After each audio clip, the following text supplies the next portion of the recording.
नमस्कार दोस्तों, मैं डॉक्टर अरुण कुशवाहा आज आपके लिए जो लेकर आए हैं, जो चर्चा का विषय है, वो चर्चा का विषय आज एनिमल सेल से उन क्वेश्चनों को हम आपके लिए लेकर आ रहे हैं जो विगत परीक्षाओं में पूछे गए हैं या बार बार रिपीट हो रहे हैं, या ऐसे क्वेश्चन जो आपको फंसा सकते हैं। और दूसरा, अब जैसे कि केवीएस के लिए विज्ञापन आ चुका है, इससे पहले कल हमने वीडियो यूट्यूब पर अपलोड किया था। आपको केवीएस की सारी जानकारी दे दी है। केवीएस में बहुत ज़्यादा समय नहीं मिलता, 2-3 महीने में एग्जाम हो जाता है। तो आज ही हमसे जुड़ें और अपनी तैयारी को बना कर रखें। क्वेश्चंस जो हम आपको उपलब्ध करा रहे हैं वो आपके केवीएस में 100% आपका इंपॉर्टेंट रोल अदा करेंगे। इसके अलावा टीजीटी, पीजीटी, एलटी में क्योंकि क्वेश्चन जो लेकर आते हैं वो चुनिंदा क्वेश्चन लेके आते हैं, कई मीडियम से फिल्टर करके लेके आते हैं, और ये उम्मीद लेके आते हैं कि क्वेश्चन एग्जाम में आपको किसी न किसी रूप में देखने को मिले।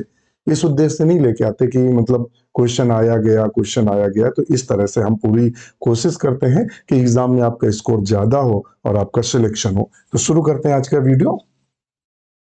तो क्वेश्चन नंबर पे नजर डालेंगे, इस पर्टिकुलर क्वेश्चन पे। तो ये कल हमने क्वेश्चन जो कल था, जो ऐप पर क्लास गई थी, उस पे जो आपको सॉल्व क्वेश्चन कराया था, तो ये वाला क्वेश्चन आपका सॉल्व हुआ था। इस पे आंसर 13 आपको बताया था, क्यों कैसे, ये सारी हमने ऐप पर जो गया है।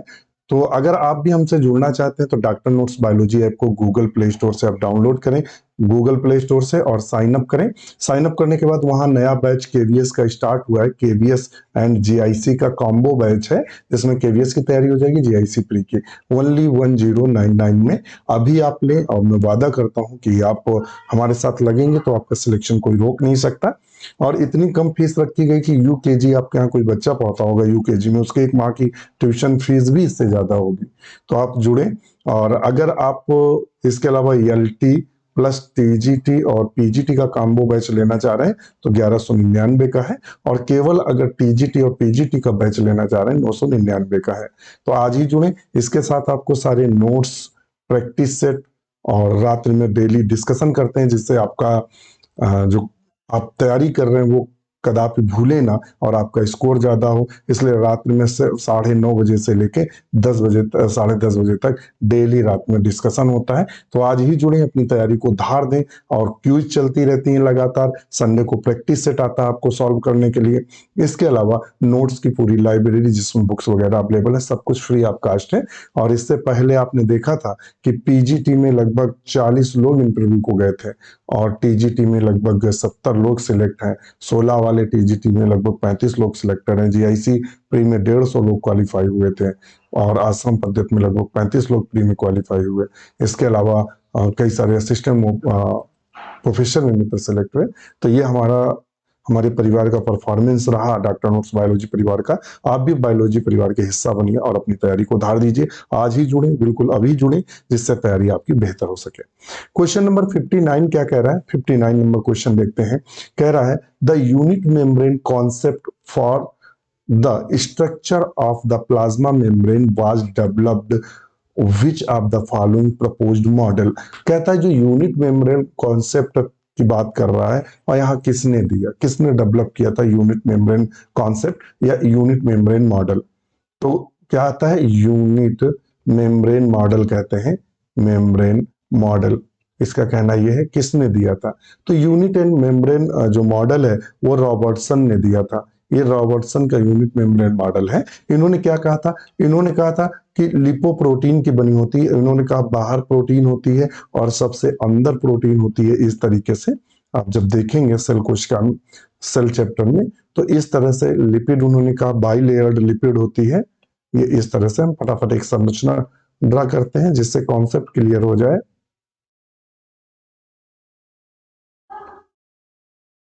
ये इस तरह। तो इन्होंने कहा था कि ये प्रोटीन की लेयर होती है, ये लेयर जो होती है वो प्रोटीन की होती है, ये लेयर भी प्रोटीन की होती है, और ये जो दोनों लिपिड हैं, ये लिपिड फास्फोलिपिड होती है। क्या होती है? फास्फोलिपिड होती है। और इन्होंने कहा था प्रोटीन की जो लेयर्स होती है वो, ये टोटल जो मोटाई होती है 35 एंगस्ट्रॉम 75 एंगस्ट्रॉम होती है। 35 ये दोनों होती है, और 20 ये होती है। यानी 20 + 20 + 35 इतना होगा 40, 4 3 7 75। 75 एंगस्ट्रॉम, ये इन्होंने दिया था रॉबर्टसन ने। फ्लूइड मॉजिक मॉडल किसने दिया था?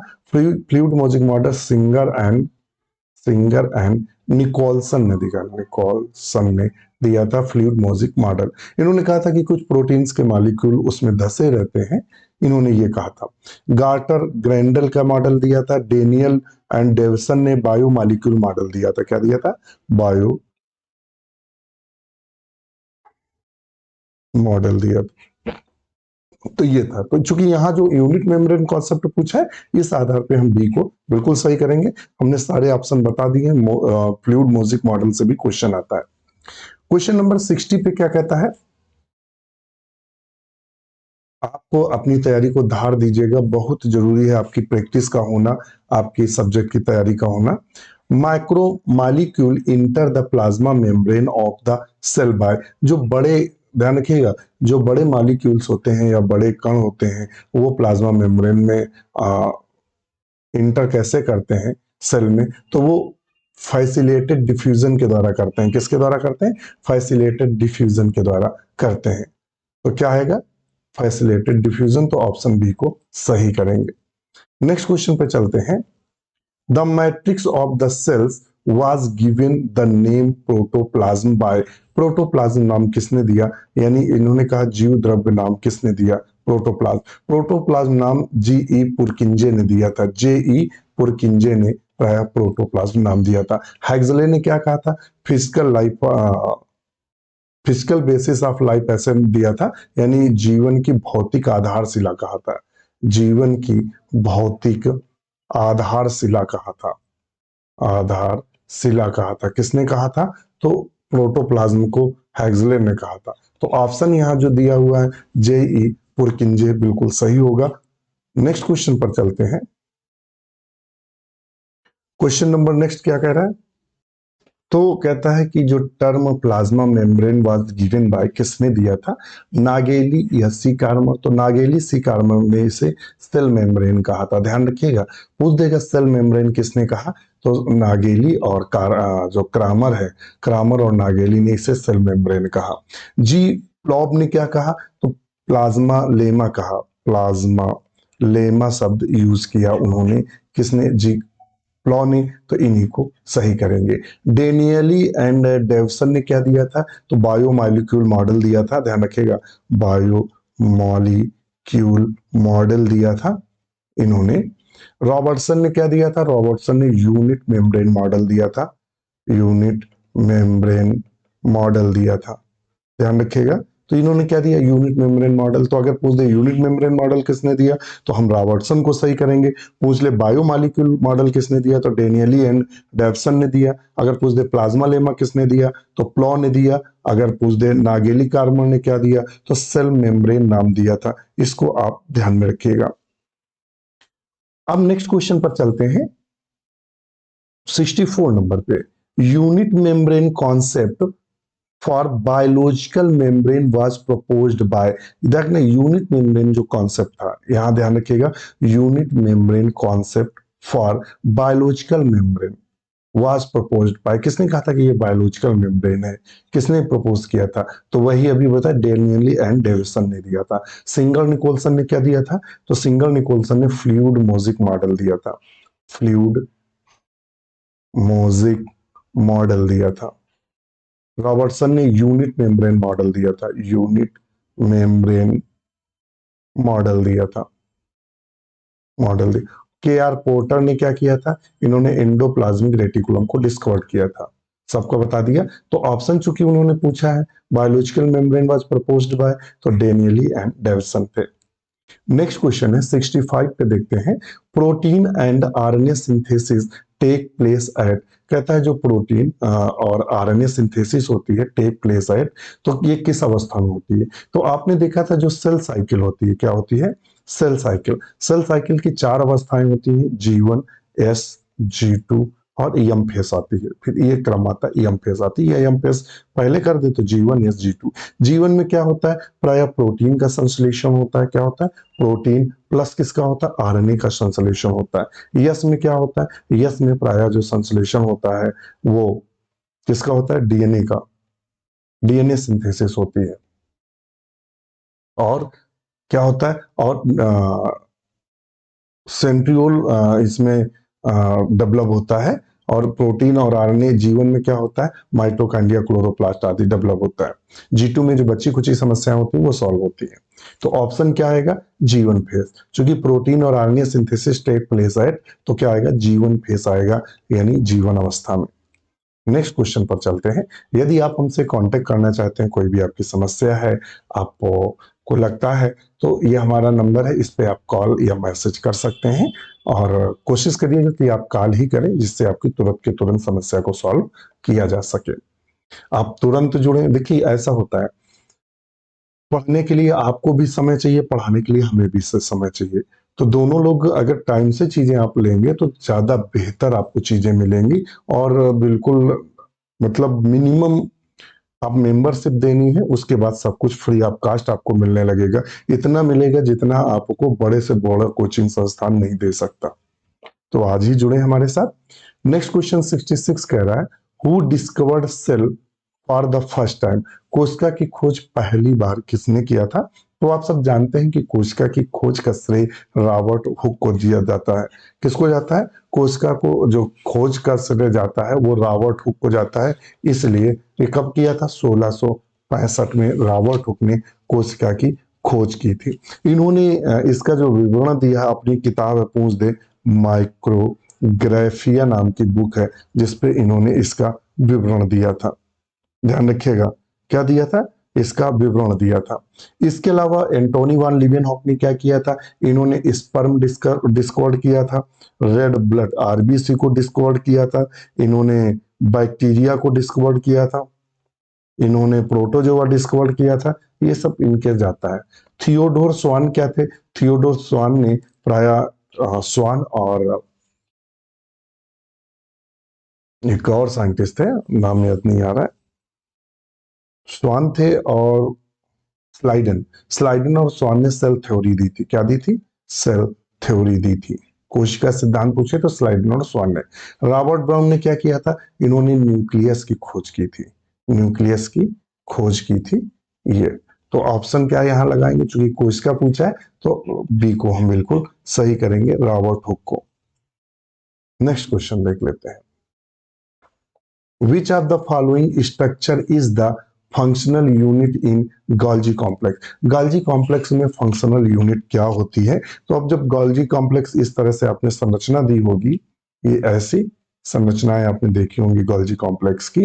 इन संरचनाओं को प्राय सिस्टर्नी के नाम से जानते हैं। तो इनकी जो फंक्शनल यूनिट होती है प्राय सिस्टर्नी को ही कहते हैं। क्या बोलते हैं, सिस्टर्नी। थैलाकोइड किस में पाया जाता है, क्लोरोप्लास्ट में। ध्यान रखिएगा, क्लोरोप्लास्ट में सिक्के-नुमा संरचना पाई जाती है, जिन्हें हम थैलाकोइड के नाम से जानते हैं। क्रिस्टी किसमें पाई जाती है, तो माइटोकॉन्ड्रिया में, माइटोकॉन्ड्रिया में फिंगर लाइक, उंगली नुमा इस तरह की संरचनाएं जो आप इस तरह देखते हैं, ये ऐसे ऐसे, ये ऐसे, तो ये संरचनाएं क्रिस्टी कहलाती हैं।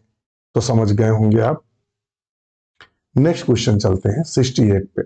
68 क्या कहता है, inner mitochondrial membrane forms fold these are called. कहता है जो माइटोकॉन्ड्रिया होती है, माइटोकॉन्ड्रिया, ये अभी आए हैं क्वेश्चन, माइटोकॉन्ड्रिया के जो अंदर इनर फोल्ड होते हैं ये इस तरीके से,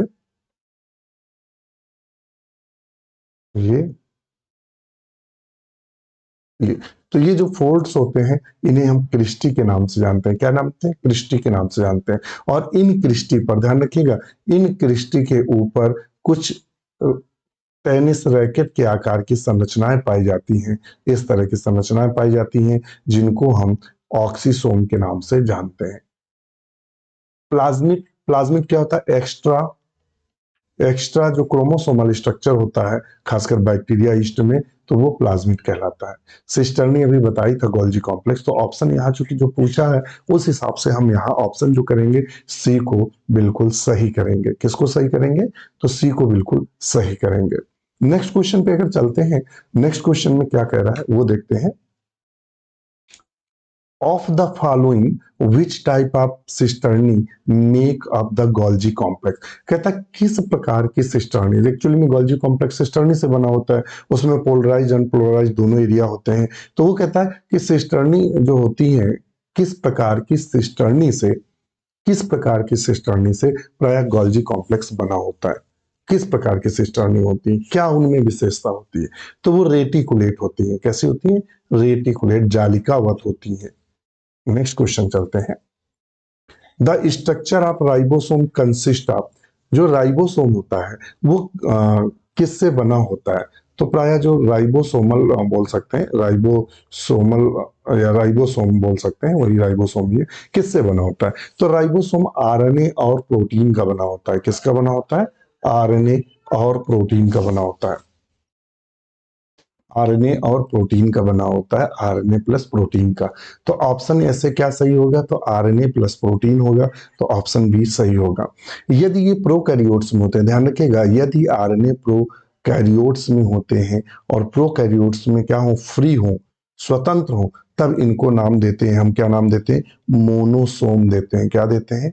मोनोसोम। जब ये जुड़े रहते हैं किससे?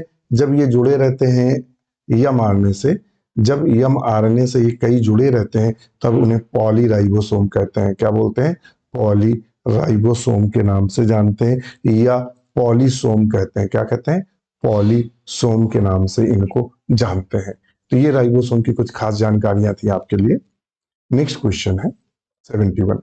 ऑफ द फॉलोइंग सब cellular structure which can not be isolated intact, कहता है इनमें से जो ये चार ऑप्शन दिए हैं, इन चार ऑप्शन में वो चारों कौन कौन से ऑप्शन है जो जिन्हें हम अगर आइसोलेट करना चाहें तो जनरली उनको आइसोलेट नहीं कर सकते सेल ऑर्गेनल्स में? तो वो प्रायः एंडोप्लाज्मिक रेटिकुलम है। एंडोप्लाज्मिक रेटिकुलम कैसा होता है? रेटिकुलेट होता है, रेटिकुलेट होता है, प्रायः कई कोशिकाओं में इंटरकनेक्ट भी होता है, अंदर जाल का भी निर्माण करता है, इसलिए इसको हम बाहर नहीं निकाल सकते हैं। नेक्स्ट क्वेश्चन देख लेते हैं 73। द कवरिंग, कह रहा है the covering membrane of the vacuole is known as, कहता है जो रिक्तिका पाई जाती है, रिक्तिका मान लेते हैं ये रिक्तिका है, ये हमारी क्या है? वैक्यूल है, और इसके ऊपर जो मेम्ब्रेन है उसे टोनोप्लास्ट कहते हैं। क्या कहते हैं? टोनोप्लास्ट। इसके अंदर जो तरल भरा रहता है सेल सैप के नाम से जाना जाता है। तो इसे क्या बोलते हैं? ऊपर जो मेम्ब्रेन पाई जाती है उसको हम टोनोप्लास्ट के नाम से जानते हैं। किसके नाम से जानते हैं? प्रायः टोनोप्लास्ट के नाम से जानते हैं। काफी महत्वपूर्ण क्वेश्चन है, कई बार आपको पूछा गया है, केवीएस में भी ये क्वेश्चन आ चुका है, तो इसे टोनोप्लास्ट के नाम से प्रायः जानते हैं। नेक्स्ट क्वेश्चन पर चलते हैं। क्वेश्चन है mitochondria in the human spermatozoa are found in its, कहता है जो mitochondria in the human spermatozoa are found in its, कहाँ पाया जाता है? जो स्पर्मेटोजोआ होता है, मीन्स जो स्पर्म होता है, उसके कहाँ पाया जाता है? तो स्पर्म देख रहे होंगे, जो अग्रभाग होता है उसको एक्रोसोम कहते हैं, जो गोल्जी बॉडी से बना होता है। किससे बना होता है? गोल्जी बॉडी से बना होता है। मध्य में न्यूक्लियस होता है, ये मिडिल पीस कहलाता है, और मिडिल पीस प्रायः माइटोकॉन्ड्रिया से बना होता है। क्योंकि स्पर्म को बहुत ज्यादा मूव करना पड़ता है, ये क्या करता है?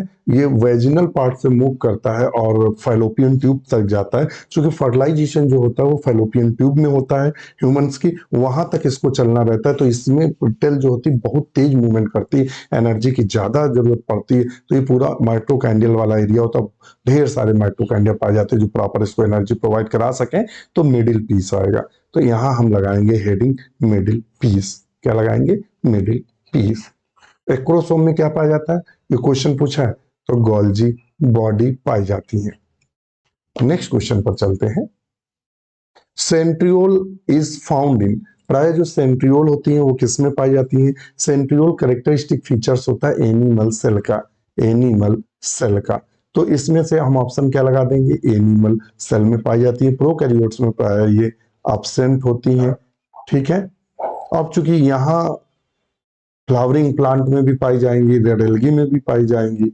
रेड एल्गी नहीं, रेड एल्गी तो प्लांट है, सॉरी ये प्लांट है, ये भी प्लांट है, नहीं एनिमल सेल ही सही आएगा। क्या आएगा? एनिमल सेल में पाई जाएंगी। नेक्स्ट क्वेश्चन है chloride secreting cells of fishes are found in the ear, जो क्लोराइड सिक्रीटिंग सेल है अर्थात क्लोराइड को सिक्रीट करती हैं जिससे पानी को सही किया जा सके, जो मछलियां लेती हैं, वो किस में पाई जाती हैं? तो प्रायः गिल्स में पाई जाती हैं।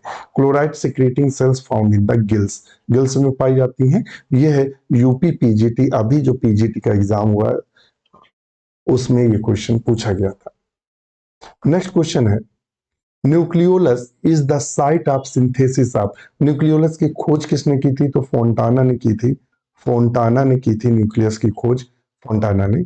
और ये साइट किसका संश्लेषण करता है न्यूक्लियोलस? तो प्रायः राइबोसोमल आरएनए का संश्लेषण करता है। ये भी अभी बिल्कुल रिसेंट में जो टीजीटी एग्जाम है पूछा गया क्वेश्चन है कि न्यूक्लियोलस किसका संश्लेषण करता है? तो राइबोसोमल आरएनए का संश्लेषण करता है।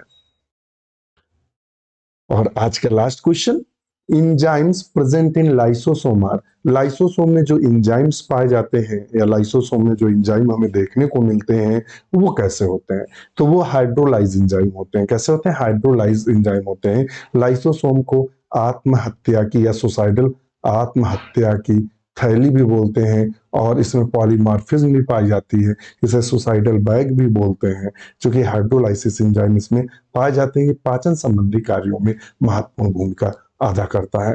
तो दोस्तों आज के लिए इतना ही। हमारा वीडियो कैसा लगा ये यूट्यूब पर भी आपको मिलेगा और ऐप पर भी जाएगा, क्योंकि ऐप पर थ्योरी क्लासेस अलग चलती हैं और प्रैक्टिस करने के लिए क्लासेस आपको अलग चलती हैं। तो सब कुछ फ्री ऑफ कास्ट अवेलेबल है, तुरंत जुड़ें। और हमारा वीडियो कैसा लगा हमें कमेंट जरूर करिएगा। इसी के साथ नमस्कार।